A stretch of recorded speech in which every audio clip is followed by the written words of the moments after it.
देखिए, India alliance नाम की कोई चीज़ नहीं थी। एक गठबंधन जो हुआ था, स्वार्थ के लिए हुआ था, चुनाव के लिए हुआ था और सब लोग बिखरे हुए हैं। जिस तरह से आपने देखा कि टीएमसी में भी बड़ी टूट हुई है, डीएमके भी उनके साथ अब रहना नहीं चाहता है। तो आने वाला समय में आप देखेंगे कि सब लोग एनडीए के साथ होंगे और एनडीए को मजबूत करेंगे और देश के विकास करेंगे। हाँ, आज समाचार पत्रों से मालूम हुआ है और वैश्विक स्तर पर इसकी वृद्धि होती है। हम समझते हैं कि वृद्धि हुई है तो कहीं न कहीं इसको बैलेंस किया जाएगा। माननीय प्रधानमंत्री जी और माननीय वित्त मंत्री जी इस पर ज़रूर निष्कर्ष निकालेंगे। सर, पहले राबड़ी आवास को लेकर के विवाद हो रहा था, उस पे सवाल उठाए गए मांझी जी के ऊपर भी कि उनका आवास कैसे दिया गया है, और अब सिक्योरिटी को भी विड्रॉ कर लिया है, उस पे भी सवाल उठे हैं। आपकी सिक्योरिटी पे भी सवाल उठा रहे हैं कि क्या समीक्षा करके ही उनको सिक्योरिटी दी गई है? देखिए, जहाँ तक सवाल आवास का है, आपको मैं बता दूँ कि जो 12 नंबर श्री जीतन राम मांझी जी से पहले जब वो माननीय विधायक थे, तब उनके नाम से अलॉटेड था। उसके बाद वो ज्योति देवी जो हमारे के यहाँ बाराचट्टी की विधायक हैं, उनके नाम से अलॉटेड था पिछले बार।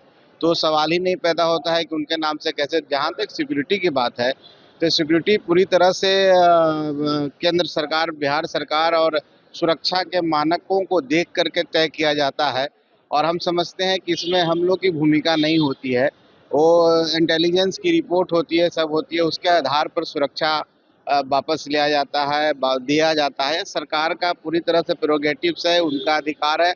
हम नहीं समझते इसमें किसी को टिप्पणी करने की जरूरत है। वो लोग करते रहते हैं, हर अपना इलाके के साथ लोग बैठक करते हैं, रणनीति पर विचार करते हैं, फिर आगे की रणनीति पर तय करते हैं क्या आगे करना है। लेकिन लेफ्ट पार्टी सीपीआई में उन्होंने कांग्रेस से बीजेपी के डील का आरोप का स्पष्टीकरण मांग रहा है कि आंतरिक मतभेद मिल रहा है गठबंधन। देखिए, इन लोगों का गठबंधन जो है स्वार्थ का है और स्वार्थ के अलावे उसमें कुछ नहीं दिखता है। जिनका जिनका स्वार्थ सधेगा वो बैठक में शरीक होंगे, बैठक को अच्छा कहेंगे, और जिनका जिनका स्वार्थ नहीं सधेगा उस बैठक को कहेंगे कि अच्छा नहीं है। तो इस तरह के जो उन लोगों में आपस में गठबंधन है वो बिल्कुल स्वार्थ का गठबंधन। राबड़ी आवास के बाद सुरक्षा कर्मियों को राबड़ी से हटा दिया, अब आरजेडी के कार्यकर्ता कहें कि हम लोग सुरक्षा देंगे लालू परिवार को, और रात भर डटे हुए। देखिए, सुरक्षा हटाना उनका निजी मामला है। सरकार के परिधि में जो सुरक्षा उनको मान्य है वो सुरक्षा उनको क्या, जिनको जिनको जो सुरक्षा मान्य है वो सुरक्षा दी जाती है और दिया गया है।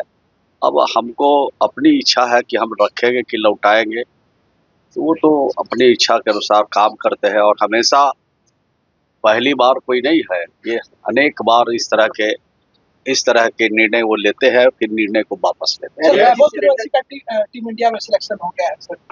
बहुत शुभकामना, बहुत बधाई उनको। ये सिर्फ बिहार का नाम रोशन नहीं कर रहे हैं बल्कि भारत का नाम रोशन कर रहे हैं, और भारत के ऐसे खिलाड़ियों की आवश्यकता है जो भारत का नाम रोशन कर रहे हैं, और बिहार के 14 करोड़ लोगों से उनको बधाई देता हूँ। शुभकामना। एलपीजी गैस के दाम एक बार फिर से जाके देखने को मिले सर।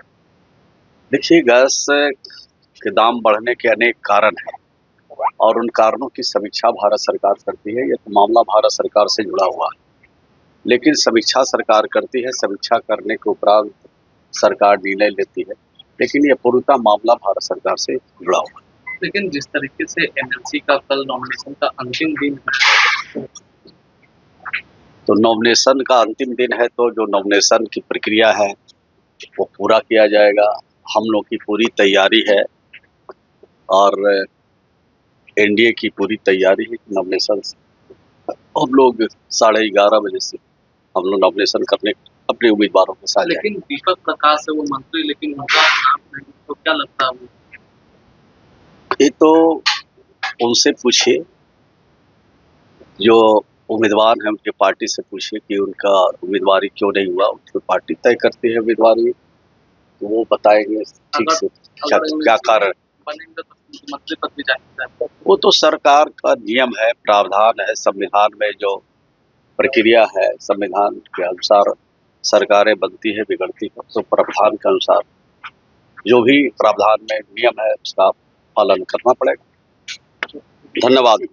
आपके राज्य की खबरें, आपके शहर की खबरें सबसे पहले जानने के लिए देखते रहें अमर उजाला। चैनल को सब्सक्राइब जरूर कर लें और पाएं हर अपडेट।